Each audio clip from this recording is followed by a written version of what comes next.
I was in the Navy for 2 years, Navy Reserve, and my number came up in the draft, and I had a choice, go in the Navy or go in the Army.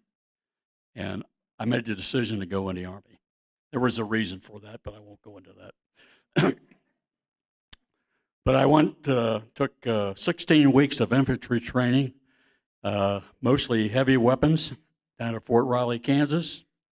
And as soon as I got out of there, they shipped us off to Korea. And as my training, I was in a heavy mortar battalion. And I thought, well, that's a pretty good deal. And we were the only battalion like it in Korea. We were a whole battalion of 4.2 mortars, the only one like it in the United States. So you can imagine we were in much demand. So wherever things were the worst, that's where we went.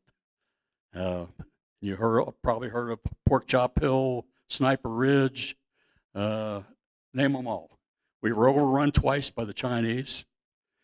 Survived that. We lost a lot of men. I lost 2 out of my squad.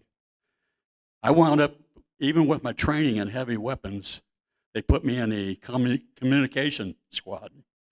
I had to learn how to do that, and I thought, well, that's a pretty good job.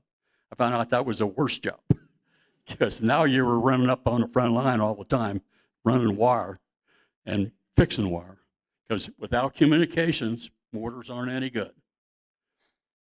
So I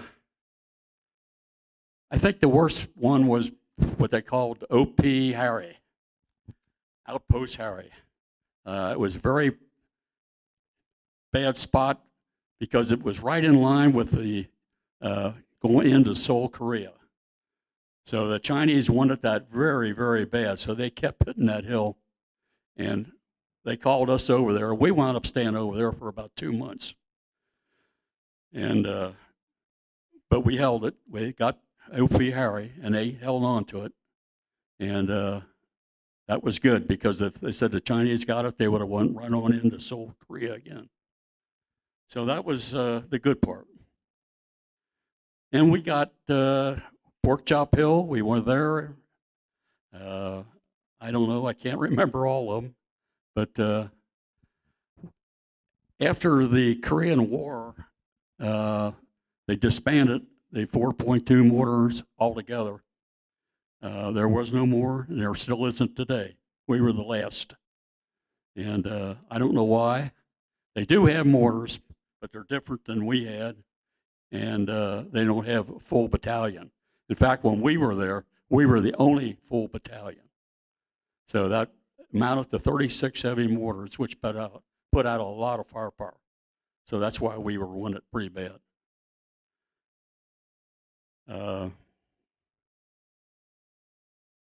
Another story about Korea. I got a letter from my wife saying I had an envelope from the United States Navy. And so I wrote her back, and I said, well, you can open it up and let me know what it is. So when she wrote back, it was my discharge. I said, now's a good time to get it. So I told my lieutenant, I said, I guess I'm going home. He said, what's the matter? And I said, I got my discharge. And he said, your discharge? I said, I discharged from the Navy. He said, no. He said, that ain't going to work. So they wouldn't let me go home. But you have fun like that once in a while. You know, you have to or you go crazy. And I guess you guys from Vietnam know the same thing. But I don't know if you have any questions this far away. Dave? Bob, how did you like the weather? Oh, the weather was great. Come on, tell us through. I watched Mad. In the summertime, you had as high as 100 degrees. In the wintertime, you had 20, 30 below zero. Then you had a monsoon season in, what was it, June or July, I think. So it rained every day. So it was just like here in Cincinnati. If you don't like the weather, move. Anybody else? How did you like that smell? The whole country smell. I didn't hear. The smell, like the smell. Oh, the smell was pretty bad. After, it wasn't really bad when I was there because most of the patties were all dried up, so it wasn't too bad. But it wasn't good either. What about the kimchi? Do they cook kimchi then? Kimchi. Kimchi? No, we still eat kimchi. Yeah. We go meet with the Koreans every once in a while. They always have kimchi. Now here, I wouldn't eat it over there, but I will eat it here. And it's not too bad. There's worse than kimchi, I'll tell you that. Dave? Did you go over on a ship? Went over on a ship. Came back on a ship. Did you? Took, I think 12 days going over, 12 days coming back. What was your job coming back? What? What was your job on the boat, on the ship? What was our job? Did you have a Nothing. job? We didn't do anything. We had a Catholic chaplain, so I went to Mass every morning. That was something to do. And they'd have movies every once in a while. The food was terrible. How long did you stay in after you got back, and what did you do? When I came back from Korea, I went to Fort Leonard Wood, Missouri, and spent 3 months down there, and I got discharged. Well, I got separated. Then I had to put 6 years in inactive reserve. And in 1955, I think it was, I got a recall. And I was at work, and my wife called me and said, "You got an envelope from the Department of Defense." I said, "Don't open it." And so I got home, I opened it, and I had application in there to get all my affairs in order. I could be called in 72 hours. So I had papers to fill out. Luckily, our first son was born, and I was classified from 1A, I went to 4A, and I didn't have to go back in. And I still don't know why they wanted me. I have no idea. Somebody said it was something over in Germany, I don't know. One last question. Would you do it all over again? Why, certainly. I would. Somebody's got to do it. There you go, brother. Yeah. What advice do you have to the new generation of veterans as they're getting out, that, lessons that you have learned that you would want them to learn?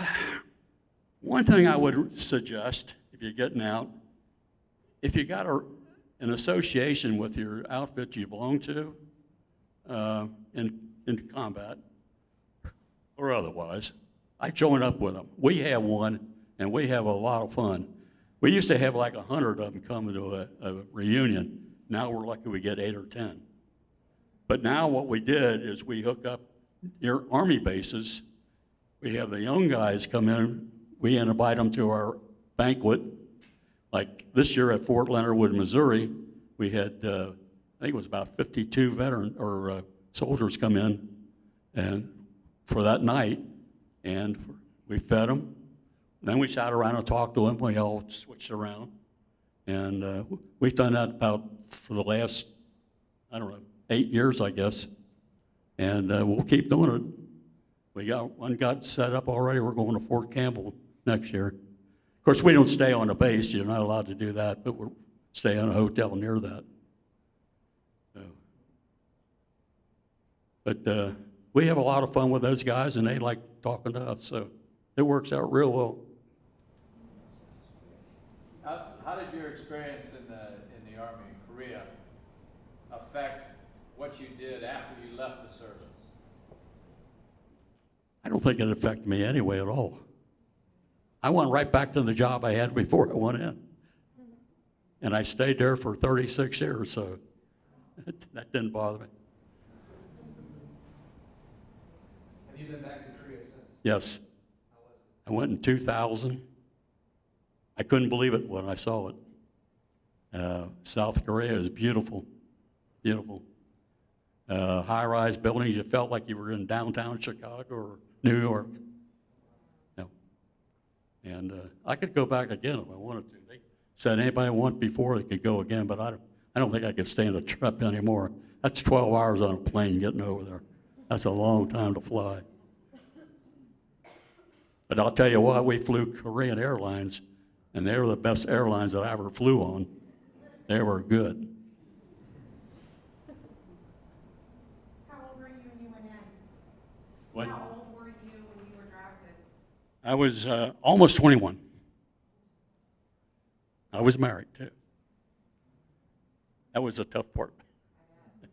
We had just got married. I think we were married 6 weeks when I got drafted, went in. But I got home once. Well, I got home twice. And she came down at Christmas time. And we spent Christmas together. My friend that I grew up with, he lived right down the street from me. And then his wife lived across the street. And she came down with him, so we bummed around together for Christmas Eve. That worked out pretty good. But, yeah, it was rough, especially when you're in Korea, because your mail don't get there quick. Our mail was always about seven days behind.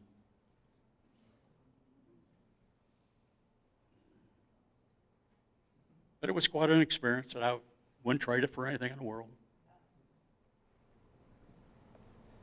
Bob, how long was your tour in Korea? I spent 10 months in Korea. How long was the tour, for a normal guy that got drafted? Anywhere from 9 months to 12 months, some 18 months, depending on how many points you were getting. We got 4 points a month. Okay. I was just curious. So some of them got two, and way back in the rear only got 2 points a month, so they were there for maybe 18 months. So it all depends where you were. What do the points mean? What do you mean by 2 points a month? Well, you got so many points for whatever kind of outfit you were in. Infantry, you got 4 points a month. That means you were getting shot at all the time. And they paid you $45 a month to get shot at. And then it goes on down. Artillery might have got 3 points, and then down to 2 points. So the lower your points, the longer you were in? Yep, lower the points, yeah. When did you get R&R and where did you go? On R&R, about 6 months after I'm in Korea, they finally let me go. Went to Japan, Tokyo. There was a couple of places in Japan you could go, but Tokyo was a pick. Well, I don't know why, but we did. He only got, 3 days? Be asking him. 5 days? 5 days, okay. I didn't remember. Don don't know. Huh? Don doesn't know. He knows everything. Anybody else got a question? How did, when you came back, did you have any interaction with the World War II veterans? What was that like? Well, even in Korea we did. We had a lot of World War II veterans in our battalion. In fact, most of the NCOs were, and the officers also. And coming back was the same way when we got over here. They still had a lot of World War II vets. But back in civilian life, nobody knew you were gone. Last question? I'll ask Don. Bob would know that one. What? Bob would know this one. What?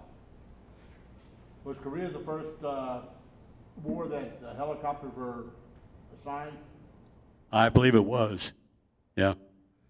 The only helicopters we had, most of them were all for medical reasons, taking wounded back. They weren't in combat that much, except pick up wounded.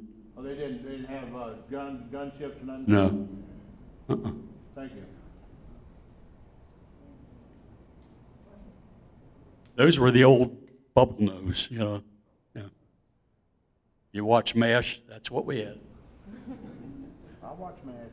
I saw Klinger.